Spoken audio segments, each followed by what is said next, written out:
আমি তোমায় যেতে দিব না। পুলিশ তোমায় ধরে নিয়ে গিয়ে কষ্ট দেবে, তোমার গায়ে আঘাত করবে।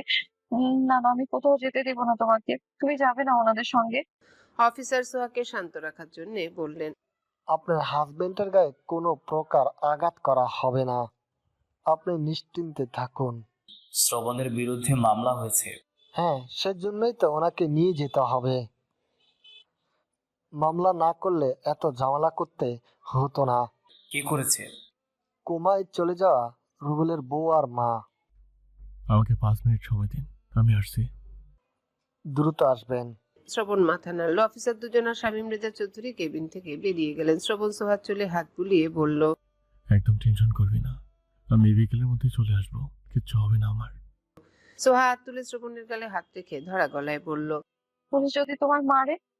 শ্রবণ সোহার হাতটা নিজের গালে চেপে ধরে রেখে বলল, মরবে না, তুই ভয় পাস না। আমার কাছ থেকে দূরে যেও না তুমি। বিকেলের মধ্যে চলে আসবো জান। আমার ভীষণ ভয় লাগছে। পুলিশ যদি তোমায় না ছাড়ে, যদি জেল হয়ে যায়? এমন কিছুই হবে না, তুই শুধু শুধু ভয় পাচ্ছিস। বাবুকে কখন কাছে পাবো?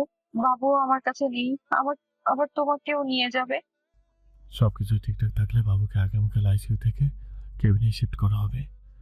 বাড়ির সবাই তো আছে এখানে, তুই টেনশন করিস না, আমি দ্রুত ফিরে আসবো।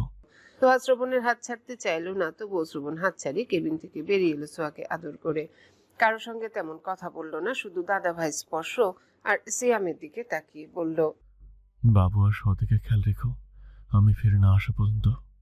তিনজন একসঙ্গে মাথা নাড়ল।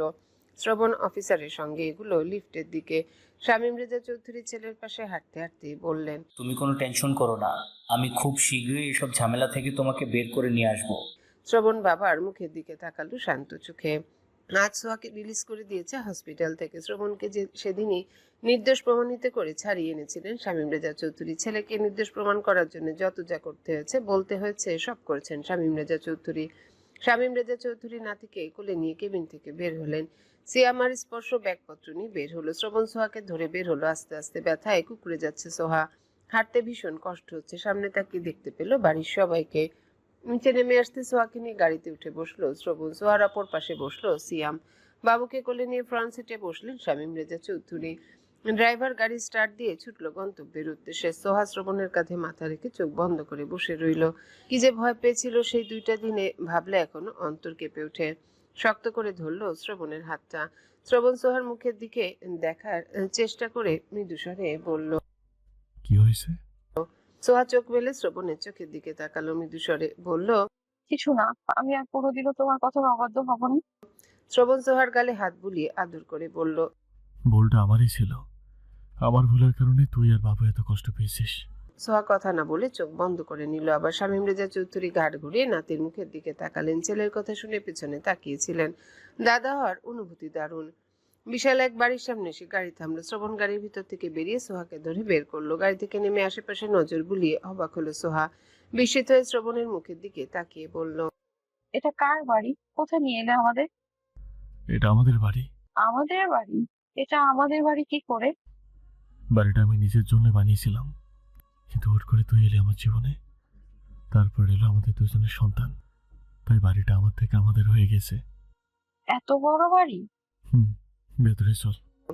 সোহা বাড়ির ভেতর প্রবেশের রাস্তার দিকে তাকিয়ে দেখলো পুরো রাস্তা ফুল দিয়ে সাজানো হয়েছে। কয়েকজন অপরিচিত মানুষ দাঁড়িয়ে আছে পাশেই। বাকি 3 গাড়ি থেকে গার্ডস আর বাড়ির বাকি সদস্যরা নেমে এলো। অনিমা চৌধুরী শ্রবণের বাড়িতে আসতে চাইলেও তনিমা চৌধুরী কিছুতে রাজি হচ্ছিলেন না। অনিমা চৌধুরী জোর করে নিয়ে এসেছেন বড় বোনকে। সবাই অবাক হয়ে দেখছে শ্রবণের বাড়ি। একা থাকার জন্য এত বড় বাড়ি বানাচ্ছিল। চৌধুরী বাড়ির চেয়েও অনেক বড় এই বাড়িটা, আর দেখতেও অনেক সুন্দর। শ্রবণ সোহাকে ধরে নিয়ে এগুলো সামনের দিকে, পেছন পেছন এগুলো বাকি সবাই। সোহা কচ্ছপের গতিতে হাঁটতে হাঁটতে শ্রবণের মুখের দিকে তাকালো। শ্রবণ কপাল ভ্রু নাচিয়ে বলল, কি হয়েছে? এত বড় বাড়ি কেন? একা থাকার জন্য এত বড় বাড়ি কে বানায়? একা কোথায়, তুই আছিস, বাবু আছে, আরো বাবু হবে। তারপর বাবুরা বড় হয়ে বিয়ে করবে, তাদের ছেলে মেয়ে হবে, আস্তে আস্তে বাড়ি ভরে যাবে। এক সময় দেখা যাবে বাড়িতে জায়গা হচ্ছে না সকলের। সোহা বিস্মিত হয়ে কিছুক্ষণ তাকিয়ে রইল শ্রবণের মুখের দিকে। মাত্র 4 দিন আগে ছেলে হয়েছে, আর সে এখনই কত দূর পর্যন্ত চিন্তা ভাবনা করে ফেলেছে। তাকে এভাবে তাকিয়ে দেখতে দেখে শ্রবণ আবারও বলল, এভাবে তাকিয়েছিস কেন? তুমি যখন বাড়ির কাজ শুরু করেছিলে তখন বিয়ে করেছিলে, বা বিয়ে করবে এমনটা ভেবেছিলে? তখন তো একা থাকার জন্যই বাড়িটা বানাচ্ছিলে। শ্রবণ বলল না কিছু। এটা সত্যি যে সে একা থাকার জন্যই এত বড় বাড়ি বানাচ্ছিল। তখন মনের মধ্যে জেদ চেপেছিল। নিজেদের বাড়ি থাকা সত্ত্বেও বাড়িতে থাকার সৌভাগ্য হয়নি। স্কুল থেকে কলেজ পর্যন্ত বোর্ডিং আর হোস্টেলে থাকতে হয়েছে। তারপর হোস্টেল ছেড়ে থেকেছে ফ্ল্যাটে। বাড়ির ভেতর প্রবেশ করে সোহা চারিদিকে নজর বুলালো। শ্রবণ তাকে নিয়ে সিঁড়ির দিকে এগিয়ে বলল, বাড়ি পছন্দ হয়েছে? হুম। তোকে আর বাবুকে আমি আরো স্পেশাল ভাবে এই বাড়িতে আনতে চেয়েছিলাম, কিন্তু একটা দুর্ঘটনা সবকিছু এলোমেলো করে দিল। আল্লাহর কাছে অজস্র শুক্রিয়া, তুই আর বাবু ঠিক আছিস। সোহা কথা বলল না। পড়ে যাওয়ার ঘটনাটুকু স্মরণ হতে বুক কেঁপে উঠল। আবার পেরিয়ে গেছে আরো 2 দিন। আকিকা করে সোহা শ্রবণের ছেলের নাম রাখা হয়েছে শায়ান চৌধুরী, শান। শ্রবণ আদর করে ছেলেকে ডাকে শান। শ্রবণের বাড়িতেই থেকে গিয়েছেন চৌধুরী বাড়ির সবাই। শামীম রেজা চৌধুরী সহ বাড়ির বাকি সবাই চাইছিল হাসপাতাল থেকে সোহা আর বাবুকে চৌধুরী বাড়িতে নিয়ে যেতে, কিন্তু শ্রবণ রাজি হয়নি কোনোভাবে। সে কিছুতে ওই ডাইনিদের মাঝখানে নিয়ে যাবে না তার স্ত্রী সন্তানকে। কিন্তু সে তার স্ত্রী সন্তানকে ডাইনিদের মাঝখানে নিয়ে না গেলেও ডাইনিরা চলে এসেছে। কিন্তু সে তার স্ত্রী সন্তানকে ডাইনিদের মাঝখানে নিয়ে না গেলেও ডাইনিরাই চলে এসেছে তার স্ত্রী সন্তানের কাছে। শ্রবণ ওয়াশরুমে যাওয়া ছাড়া আর কোথাও যাচ্ছে না স্ত্রী সন্তানকে ছেড়ে। অনিমা চৌধুরী শ্রবণের কাছে মাপ চেয়েছেন অনেকবার, তবে শ্রবণ মুখ ফুটে একটা শব্দ উচ্চারণ করেনি। ছেলেকে কোলে নিয়ে বিছানায় বসে আছে শ্রবণ। বাচ্চাটা গলা ছেড়ে কেঁদে চলেছে ঘুম থেকে উঠেই। শ্রবণ ছেলের কান্না বন্ধ করার চেষ্টা করতে করতে সোহাকে ডেকে বলল, এই যান, দ্রুত হয়, আমার আব্বুর খিদে পেয়েছে তো। সোহা ওয়াশরুমের ভেতরে রয়েছে, চাইলেও দ্রুত আসতে পারছে না। ছেলের কান্না বেড়েই চলেছে, শ্রবণের ডাকও বেড়ে চলেছে সময়ের সঙ্গে সঙ্গে। ফ্রেশ হয়ে ওয়াশরুম থেকে বেরিয়ে এলো সোহা। শ্রবণ তার দিকে তাকিয়ে বলল, এত সময় লাগে? দেখ, কাঁদতে কাঁদতে গলা শুকিয়ে ফেলেছে আমার বাবুটা। সোহা বিছানার দিকে এগিয়ে আসতে আসতে বলল, আমি আগের মতো নড়াচড়া করতে পারি? এখন নাই, দ্রুত। সোহা বিছানায় উঠে বসে ছেলেকে কোলে নিয়ে খেতে দিল। খেতে দিতেই কান্না বন্ধ হয়ে গেল বাচ্চাটার। মায়ের বুকের সঙ্গে লেপ্টে চোখ বন্ধ করে চুকচুক শব্দ করে খেতে শুরু করেছে। ঘুম থেকে উঠেই পি করে দিয়েছিল শ্রবণ, পরিষ্কার করেছে সব। শ্রবণ কিছুক্ষণ এক দৃষ্টে তাকিয়ে রইল সোহার মুখের দিকে। সোহা কপাল ভ্রু নাচিয়ে বলল, কি হয়েছে? শ্রবণ দুদিকে মাথা নাড়ালো, কিছু হয়নি। দৃষ্টি সরিয়ে ছেলের দিকে তাকালো। ছেলের এক হাত ধরে মৃদু স্বরে বলল, সে কি কান্না, রাগ প্রচুর হবে বোধহয়। চিৎকার দিলে লম্বা হয়ে যায়, চোখ বন্ধ করে কান্না শুরু করে যে হাড় থামার নামই নেই। শান খাওয়া থামিয়ে দিল।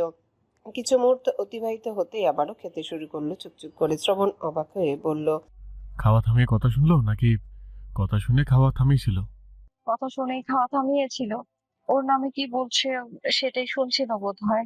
শ্রবণ ঝুঁকে ছেলের মাথায় চুমু খেয়ে বলল, আব্বু, তোমাকে বকা দেয়নি তো? শুধু বললাম তোমার অনেক রাগ। একদম বাবার মতো হয়েছে। শ্রবণ মুখ তুলে সোহার মুখের দিকে তাকালো। সোহা মুখ কাচুমাচু করে বলল, বলেছি ওর রাগ যে তোমার মতো হবে।